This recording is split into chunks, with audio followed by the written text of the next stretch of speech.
Hey guys, so I just finished. Well, I didn't just finish it. There's two. There actually, I am going to talk about at some point the book I did just finish.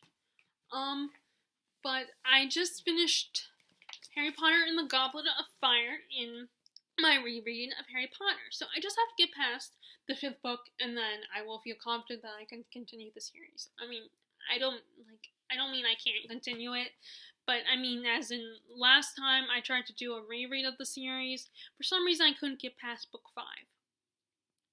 And I think because that book is so heavy with drama and angst, and it's the book where Harry's going through PSTD because he's been through so much and he's seen so much, so it's just a very emotional book. I mean, all the books are great, but that one is more, there's more drama and it's more intense. And even though there's not a lot of exciting things, like this book has the Triwizard Tournament, which is like really exciting.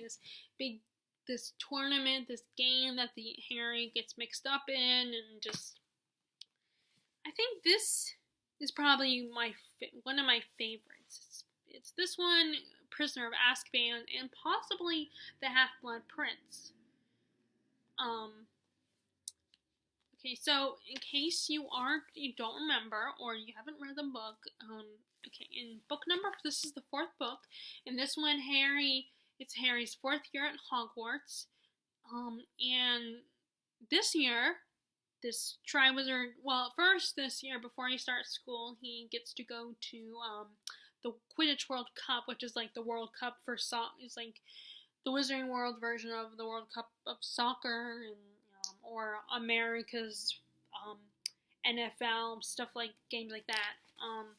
That he gets to go over the summer, which is told. I love that whole scene and the whole thing with the tents, because they're so they look small, but then when you go inside, they're really huge. They're just like little campers or mini houses and stuff. It's really cool. And we get to get a glimpse of some of the other countries. Which we do that kind of throughout this whole book. Because like I said, when Harry gets to school, he finds out that they're hosting the Triwizard Tournament, which is this big tournament where you have the characters have three tasks they have to complete, which are really dangerous. You could get killed, and it's basically showing off your skills, your prowess, what you've learned the past several years, and because you could die. There is an age limit on the tournament, but for somehow, even though Harry's only 14, somehow someone puts his name in this Goblet of Fire, which is the thing that picks who gets to participate in the competition. And he is forced to, because they can't get him out of it, he is forced to compete in this dangerous competition with the other Hogwarts champion and the two kids from the other schools. You have the Durmstrang kids, which I think is kind of Russian inspired. It kind of reminds me of Russia, like with the cold and everything, and just the way they talk. I think that's where it's supposed to be, in Russia. And okay, you're stepping on my stuff. Sorry, my dog is right here, my little Sophie girl. What time is it? Oh, well, it's only 4:46. It's not time. I know what you want, and it's not time. Sorry, she unfortunately is confused by the daylight savings time.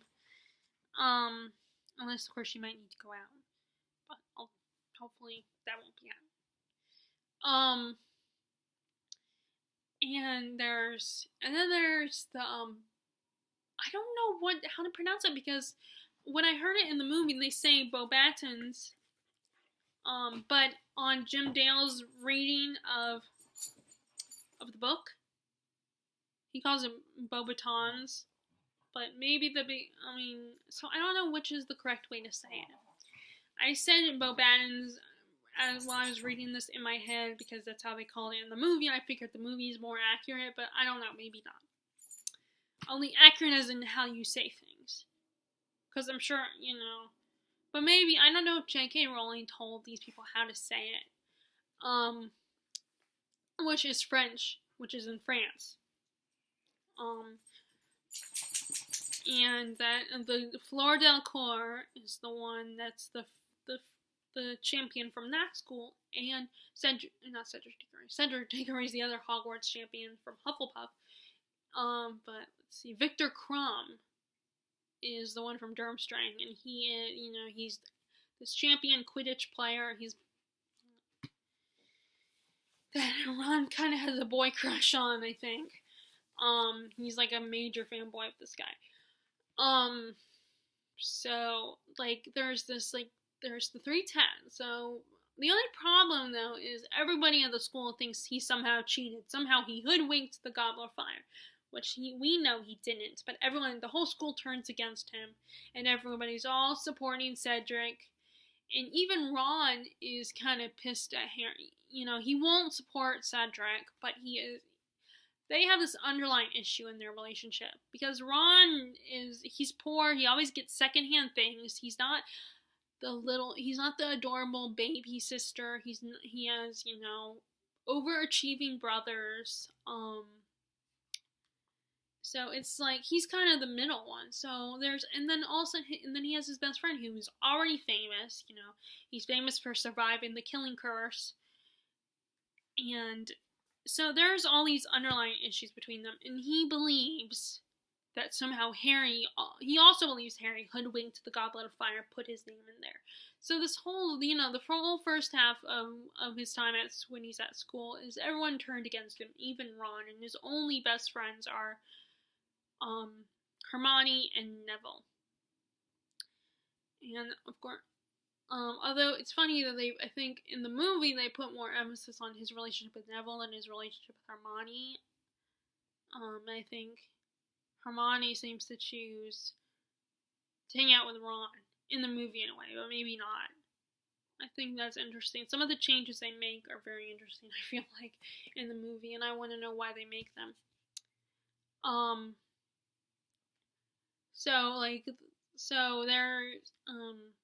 So the first task is where he has to get this the task R1 is he has to get a dragonet and the egg from a fire-breathing dragon, the golden egg, and then the second one is he has to go underwater into the lake because the mermaid stole something that was important to him, and he and the champions have to retrieve the things that the mermaid stole.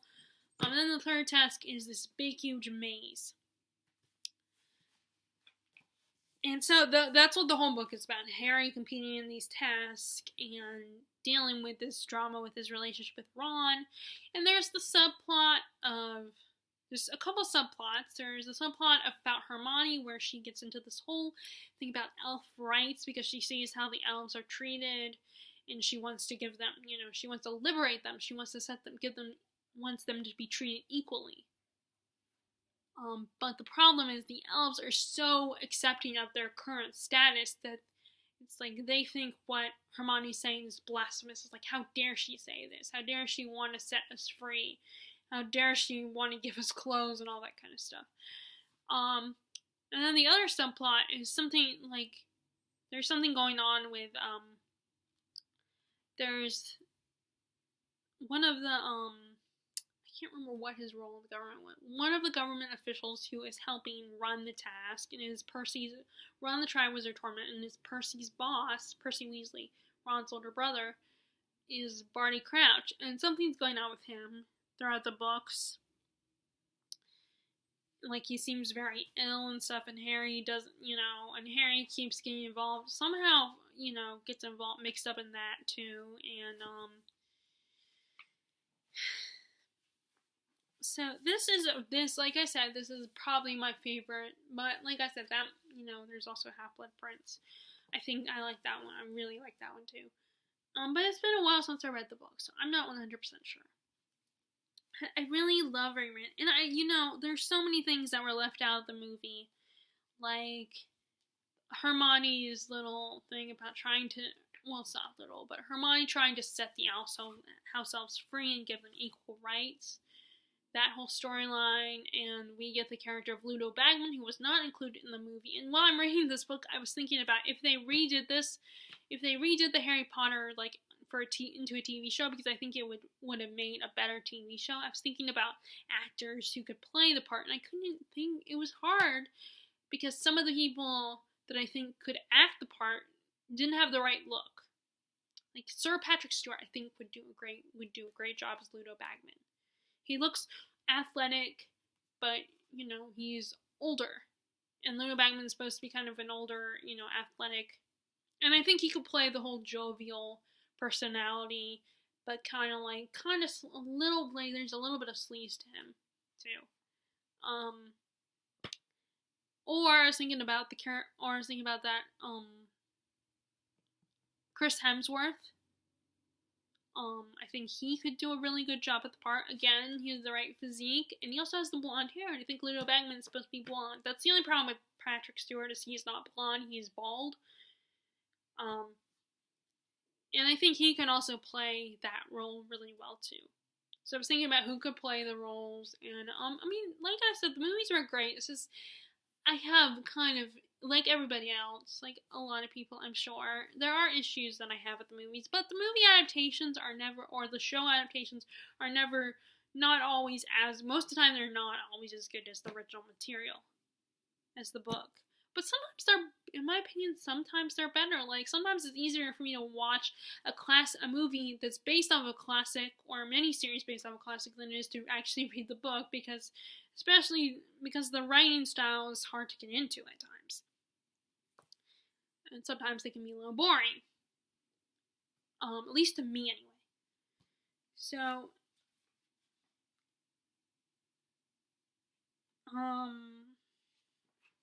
So I really love the idea of the Trials of Torment. I think it was really cool. And I also think it was cool how we got some more background on Lord Voldemort. We learned more about who we get a kind of a hint on how he grew up and stuff, and what his life was like. We get a little tease of it. And in this book, Voldemort finally physically shows up. Not just someone, not just him possessing someone, not just one of his, followers showing up, not just,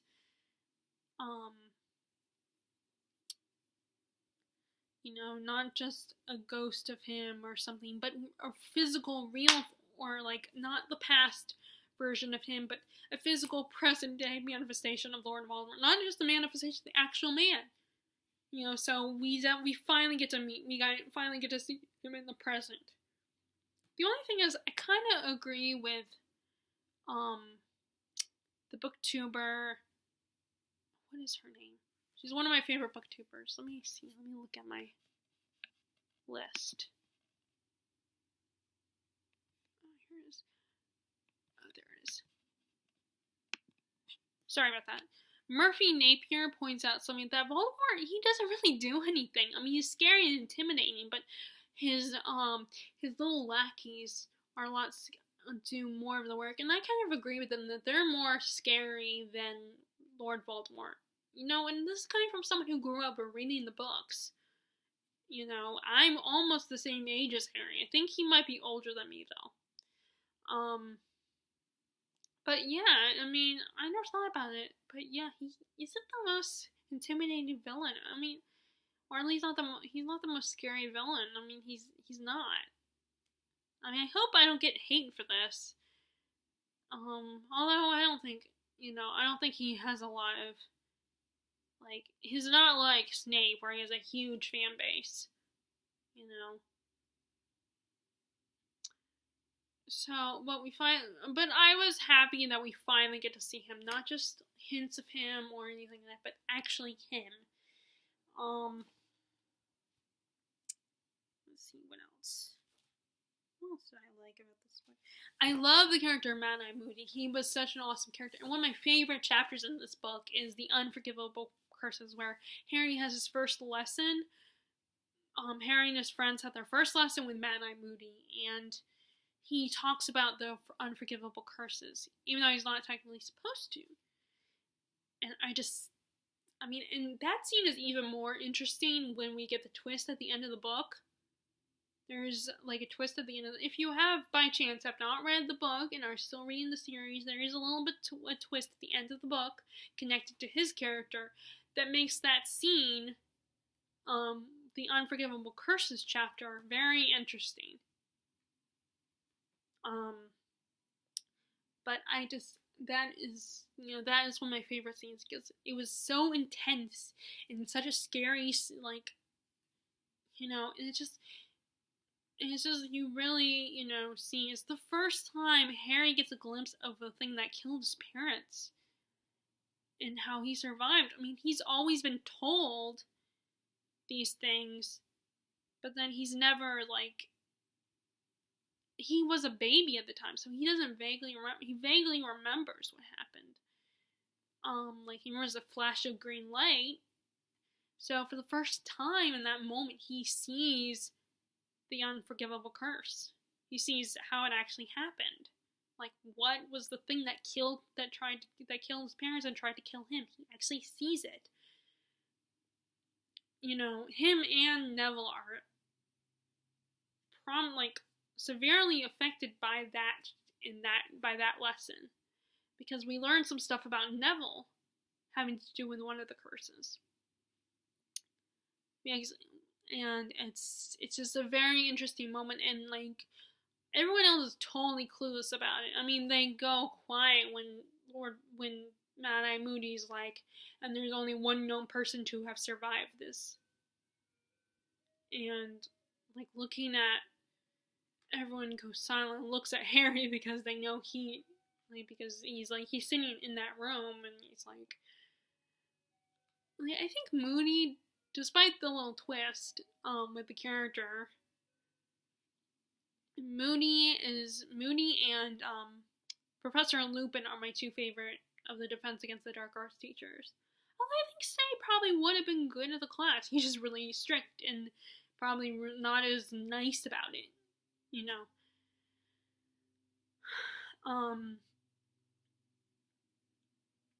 But yeah, but those two are my favorite teachers. And unfortunately, in the fifth book, one of the aspects of the fifth book that was really hard to read was, they have the worst teacher for Defense Against the Dark Arts in the fifth book, and that is Umbridge. And of course, if you read the fifth book, or at least seen the movie, then you know Umbridge, everybody hates her.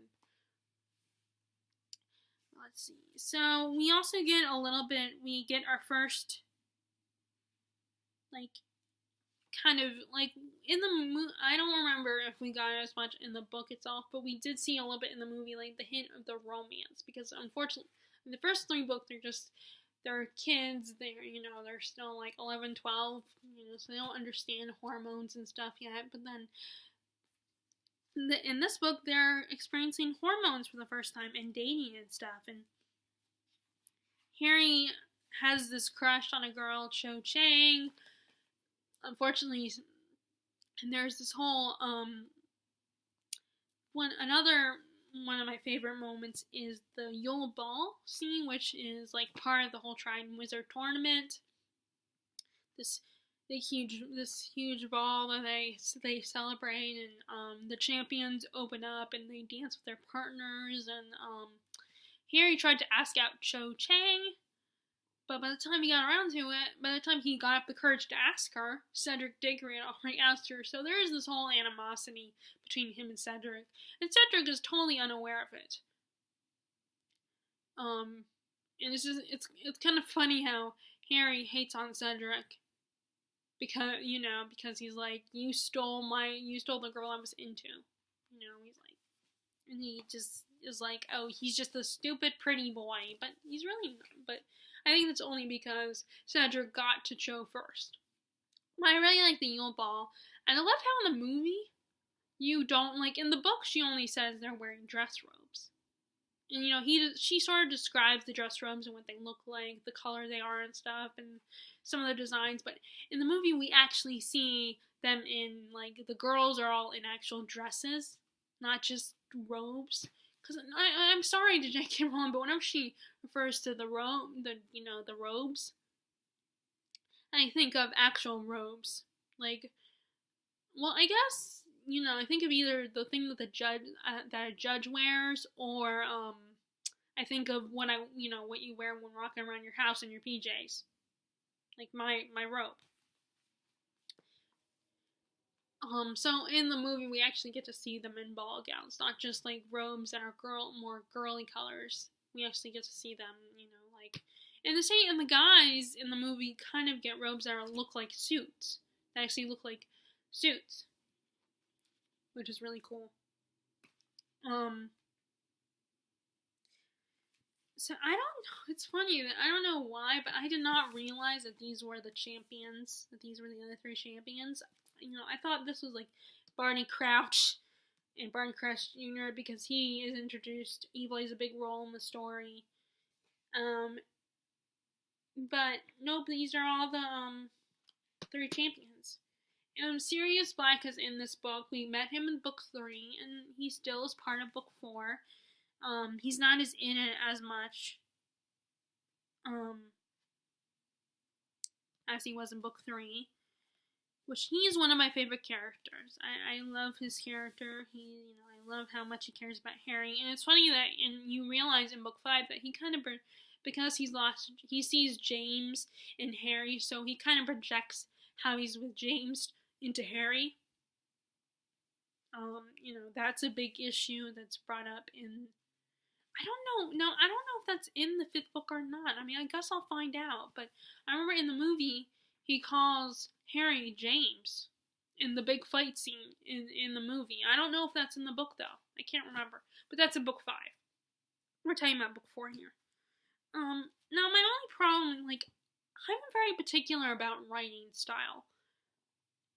Like, the good news is that she is very detailed in her writing, and, but sometimes you can still tell that originally the story was written for younger readers, and that the books just grew with the fans, those who grew up with Harry Potter. Like, it's definitely, it's a series about people growing up, and it's not just a children's series. It becomes a YA series. And, like, it starts out as a young adult, as a children's story, I feel like, or like middle school level, and then it slowly becomes a young adult series with all the things that Harry and his friends have to take on, all the problems that they have to face, because it slowly gets more and more mature. But the writing style is just sometimes, when I read it, I'm like, I feel like, and maybe I'm wrong here, but I feel like she does more tell than show. But, I mean, I am being all like, oh, I understand, but, because I took a creative writing class a couple semesters ago, so now I'm always obsessed with the whole show not tell rule. Although I'm not the best at it either, so maybe I'm wrong but like I said, this book was originally written for younger readers anyway, and it just grew with us, it aged with us, but I still feel like it's written very young. But then again, it's not like it became an adult book, it became, a young adult book.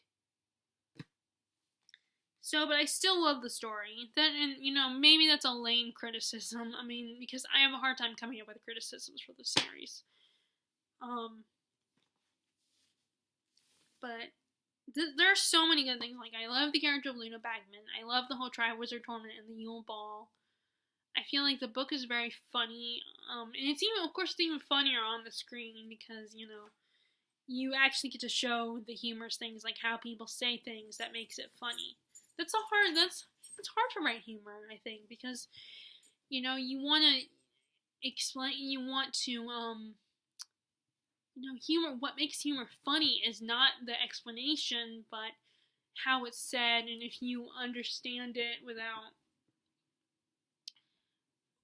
someone having to explain the joke, like, it's something that you understand, that you get why it's funny. So it makes it hard to write humor, but I think it was very funny. There was lots of sarcastic comments. And like I said, I like the background that we get on Voldemort. We get a little hint of who he is. I mean, not just the bad guy, but his past and stuff. I loved Hermione's storyline in this book and how she's trying to fight for elf rights, and it really shows her character, which I wish had been included in the movie, but I know they were limited and had to focus on the main plot, which was Harry being in the Triwizard Tournament. And unfortunately, they did not include the elves anyway in the fourth movie. I wonder how she comes up with these titles, because the whole Goblet of Fire doesn't really play a major role in them. I mean, it's what decides, but the Triwizard Tournament is the main focus. I don't know, maybe because Harry Potter and the Triwizard Tournament wouldn't be as good. I don't know, maybe Goblet of Fire sounds better. So yeah, those are my thoughts on the fifth book. I will get better on the fourth book. I really got to work on my reviews. I am bad at writing reviews because when I write reviews, book reviews for a local magazine, but with that I have a little bit more time. I take the time to actually think about what I want to say, and I'm not rushed. Not that I'm rushed here, but because I want to get this filmed and stuff, I don't really think about what I want to say as much as I should. So that's my thoughts on Harry Potter and the fourth book. So, if you guys are interested,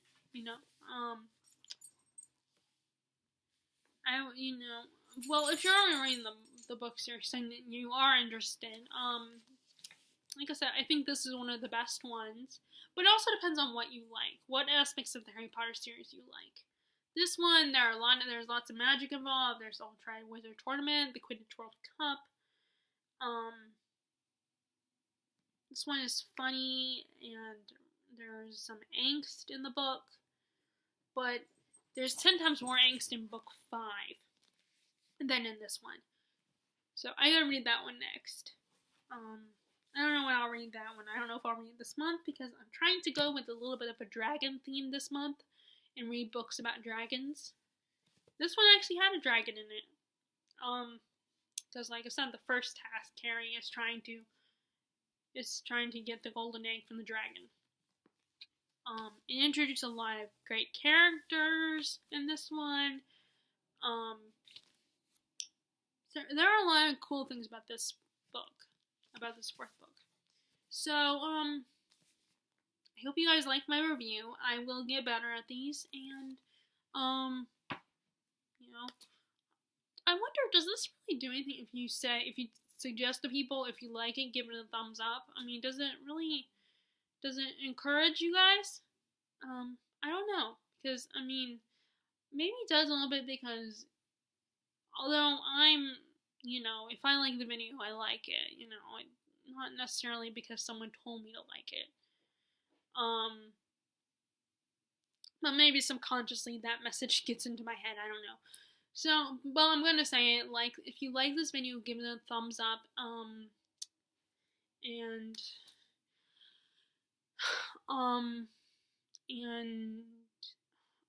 that's something I need to work on. Unfortunately, I don't know how to edit these videos, so I don't know how to get rid of the ums and ands and, like, those long pauses that I make a lot. So far, no one's complained yet, so hopefully, I'm not getting too much criticism for that. There we go again. I can't help it. It's so hard not to say, And, if you haven't already, please subscribe to me. Alright, bye.